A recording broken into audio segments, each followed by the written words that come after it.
Stage पे Congress party के वरिष्ठ नेता,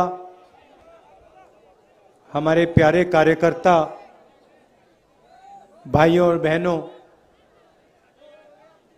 प्रेस के हमारे मित्रों, आप सबका यहाँ बहुत बहुत स्वागत। आज आप सब हमारे साथ पूरा दिन चले हैं। आपने अपनी शक्ति, अपना प्यार इस यात्रा को दिया, इसके लिए सबको धन्यवाद। पीछे कृष्ण कुमार पांडे जी की फोटो है। उन्होंने यात्रा को अपनी जान दी और ये कांग्रेस पार्टी और हम कभी नहीं भूल पाएंगे।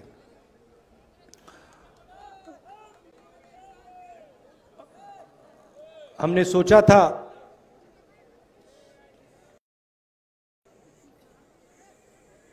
कि हमारे जो यात्री हैं सब के सब अंत तक पहुंचेंगे, मगर दुख की बात है कि हमारे एक प्यारे साथी हमारे साथ श्रीनगर तक नहीं पहुंच पाएंगे, मगर जो उनकी सोच है वो हमारे साथ चलेगी और वो श्रीनगर तक पहुंचेगी। आपको याद होगा कुछ साल पहले इसी दिन, और ये कांग्रेस पार्टी और हम कभी नहीं भूल पाएंगे।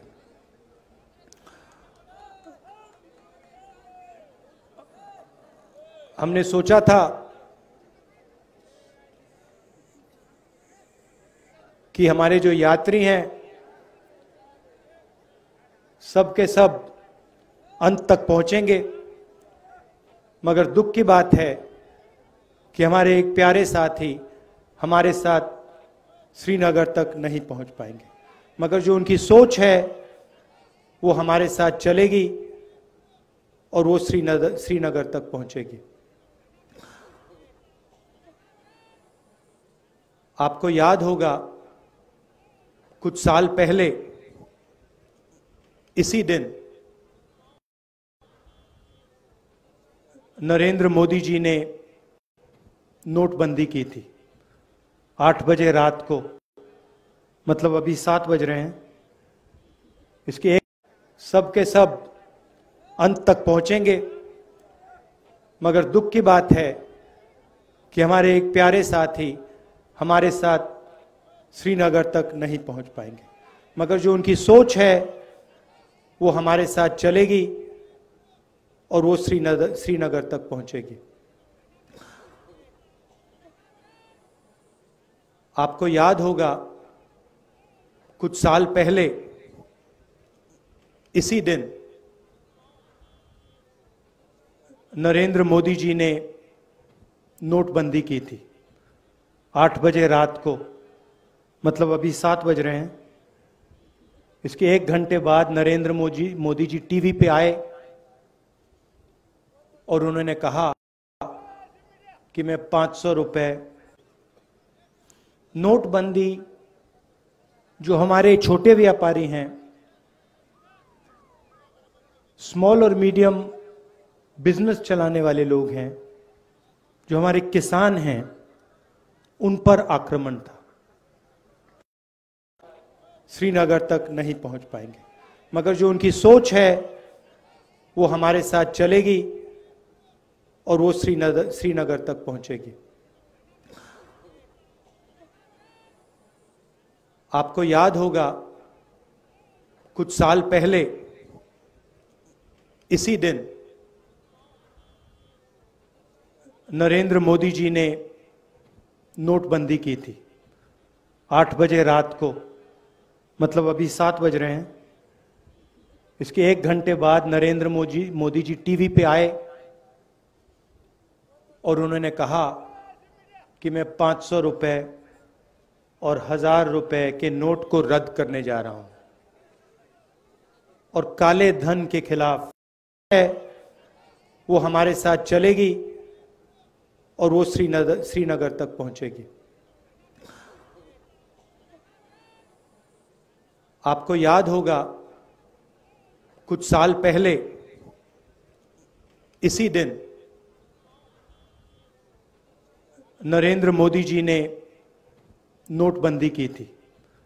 8 बजे रात को, मतलब अभी 7 बज रहे हैं, इसके 1 घंटे बाद नरेंद्र मोदी जी टीवी पे आए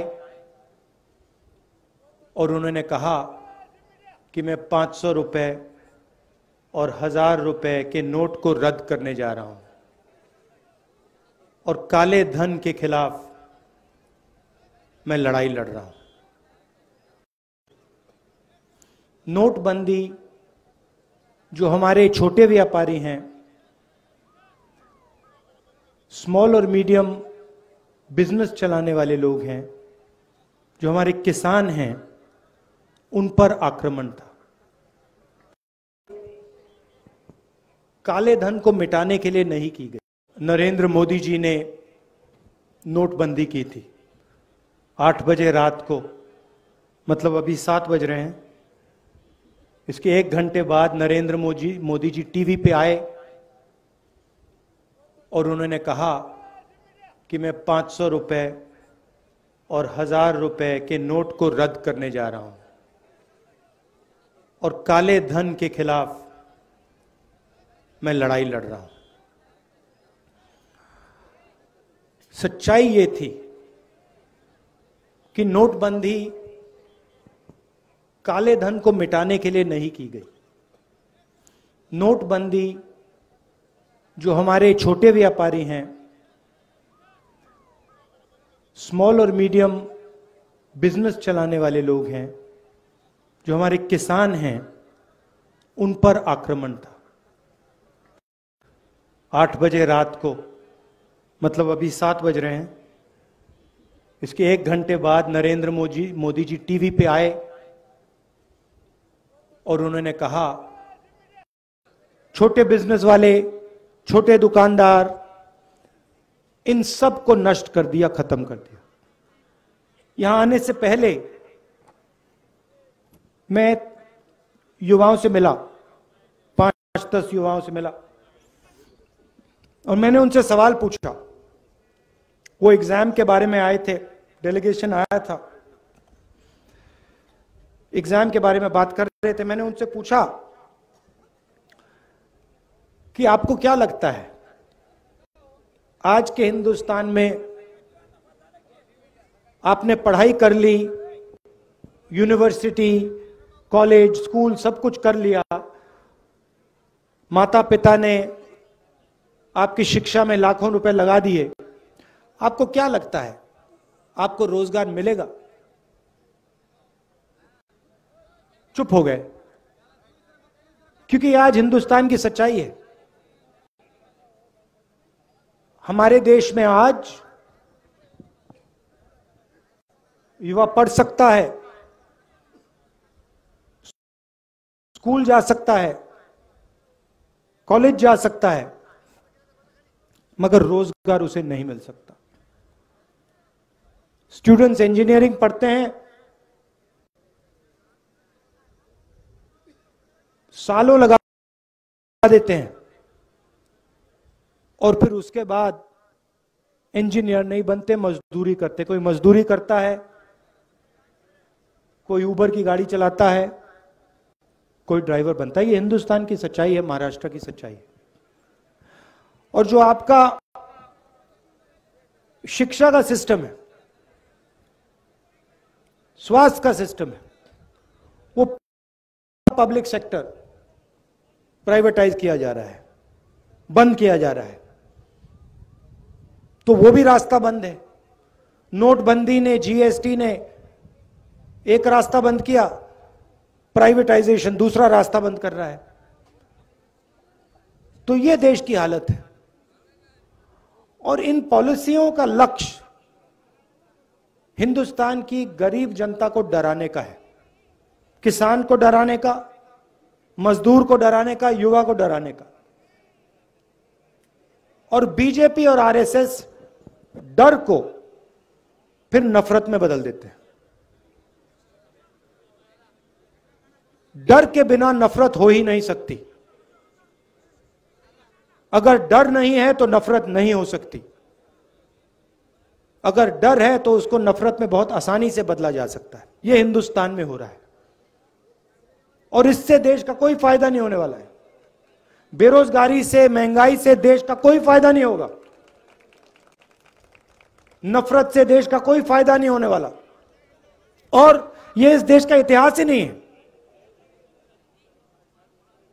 यह भाईचारे का देश है, एकता का देश है, इज्जत का देश है। इसीलिए हमने भारत जोड़ो यात्रा शुरू की। 3600 किलोमीटर की यात्रा है। तमिलनाडु में, कन्याकुमारी में शुरू किया। 60 दिन हो गए हैं। मैं आपको बता रहा हूं, ऐसा लग रहा है कि आज सुबह हमने शुरुआत की। अजीब सी बात है।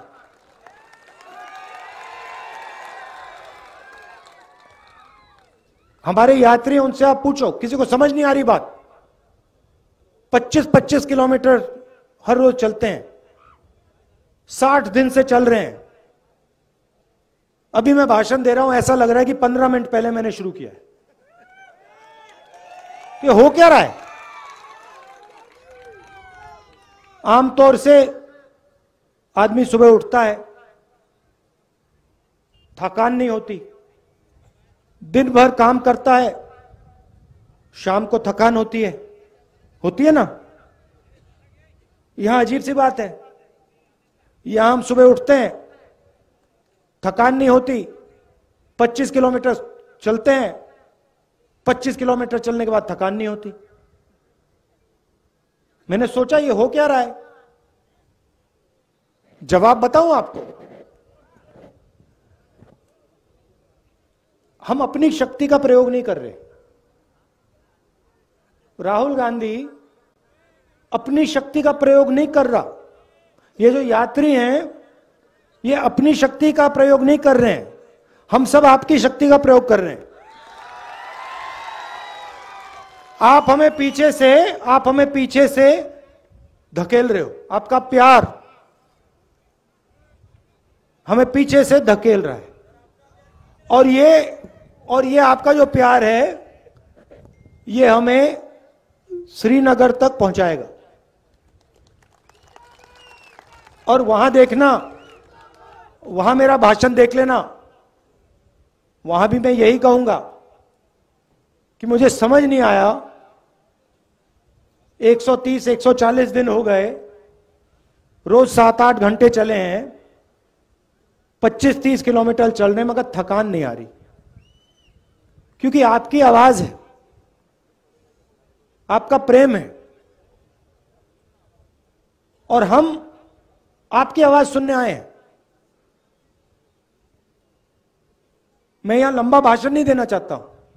राजनेता आते हैं, 2 घंटे का भाषण करते हैं, कोई जरूरत नहीं है। हम यहां आए हैं, 7 घंटे चले, सुबह से शाम हम आपसे बात कर रहे हैं। किसानों से, युवाओं से।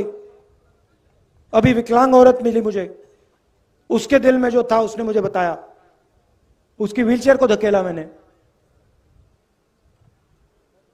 हम आपकी बात सुनने आए हैं, क्योंकि हम जानते हैं आप सब कुछ समझते हो। खेती के बारे में सीखना हो, किसी ब्यूरोक्रेट की जरूरत नहीं होती है। खेती के बारे में सीखना हो तो किसान के साथ बैठ जाओ, 15 मिनट में वो आपको समझा देगा जो समझना है। वो क्या कह रहा है? कह रहा है कि हमारा कर्जा माफ नहीं होता। हिंदुस्तान के अरबपतियों का कर्जा 2 मिनट में माफ हो जाता है, हमारा नहीं होता। हमने क्या गलती की? हमने कौन सी गलती कर दी? वो बता रहा है। कहता हमें एमएसपी नहीं मिलती।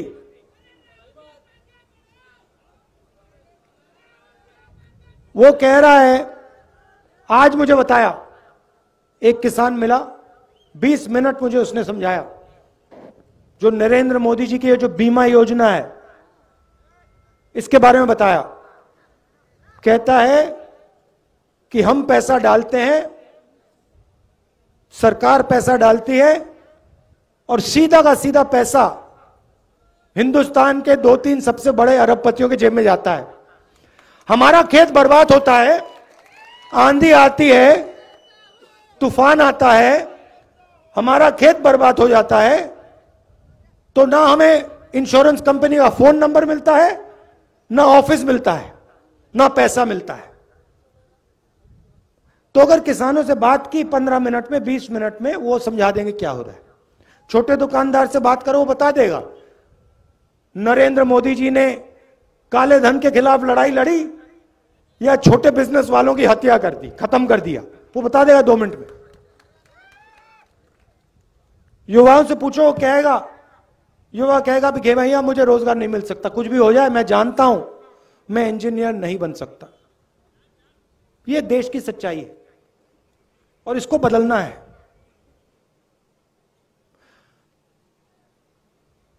और ये देश में आरएसएस और नरेंद्र मोदी जी ने, बीजेपी ने नफरत की राजनीति शुरू की है।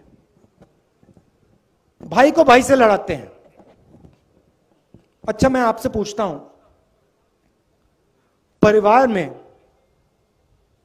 जब 2 भाई लड़ते हैं तो परिवार का फायदा होता है क्या? परिवार में बेटा और पिता लड़ता है, परिवार आगे जा सकता है क्या? बर्बाद होता है ना। तो फिर आप मुझे समझाओ, अगर जब भाई भाई के साथ लड़ता है परिवार बर्बाद होता है, तो फिर यहां देश में अगर भाई भाई से लड़ेगा तो देश का क्या होगा? बर्बाद होगा। तो ये लोग अपने आप को देशभक्त कहते हैं। कैसे देशभक्त हैं ये? देश में नफरत फैला रहे हैं, एक भाई को दूसरे भाई से लड़ा रहे हैं, एक भाषा को दूसरी भाषा से लड़ा रहे हैं, एक जात को दूसरी जात से लड़ा रहे हैं, एक धर्म को दूसरे धर्म से लड़ा रहे हैं, और फिर कहते हैं हम देशभक्त हैं। कौन से देश के भक्त हो आप? इस देश के भक्त तो नहीं हो। तो इसीलिए हमने ये यात्रा शुरू की, और इसमें 1 इंच, मतलब हम शुरू करेंगे, कन्याकुमारी से शुरू किया और कश्मीर में, श्रीनगर में ये जो हमारा तिरंगा है उसको हम आगे जाके लहराएंगे। और आपने हमें इतनी शक्ति दी है, इतना प्यार दिया है, मैं आपको बता भी नहीं सकता। मैं यहां 3-4 घंटे बैठ जाऊं तब भी मैं आपको समझा नहीं सकता कि आपने मुझे कितना दिया है, कितना प्यार दिया है, कितनी शक्ति दी है। इसलिए मैं दिल से आपको धन्यवाद करना चाहता हूं, दिल से धन्यवाद करना चाहता हूं। और एक बार फिर आज दुख का दिन है। पांडे जी झंडा लिए चल रहे थे, झंडा लिए चल रहे थे, आखिरी सेकंड तक झंडा लिए चल रहे थे और फिर शहीद हुए। तो ये मीटिंग उनके याद में है, उनके परिवार को, हम सब का, पूरी कांग्रेस पार्टी का, हर कार्यकर्ता का, हर नेता का प्यार। और उनको मालूम होना चाहिए कि ये पूरी पार्टी, इस पार्टी का हर एक कार्यकर्ता, इस पार्टी का हर एक नेता आपके साथ है, आपको घबराने की कोई जरूरत नहीं। धन्यवाद, जय हिंद, नमस्कार।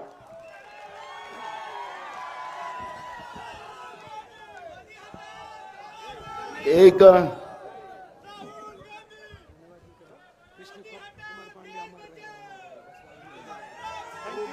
कृष्ण कुमार पांडे अमर रहे।